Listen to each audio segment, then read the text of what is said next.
পশ্চিম ত্রিপুরা লোকসভা আসনের নির্বাচনের সড়ক প্রচার আর একদিন বাকি। ইতিমধ্যে বিজেপি দলের ভোট প্রচার জোর কদমে চলছে।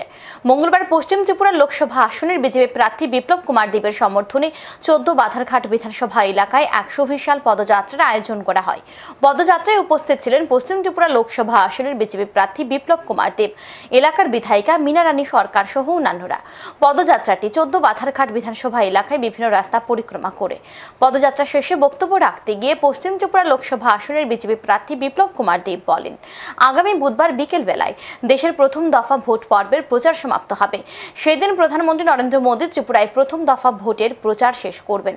সমগ্র দেশের মধ্যে ত্রিপুরা একমাত্র রাজ্য যে রাজ্যকে শেষ প্রচারের জন্য প্রধানমন্ত্রী বেছে নিয়েছেন। তার জন্য ত্রিপুরাবাসী অত্যন্ত ভাগ্যবান। এবং কালকে মাননীয় প্রধানমন্ত্রী নরেন্দ্র ভাই মোদী আস্তাবল ময়দানে আসছেন।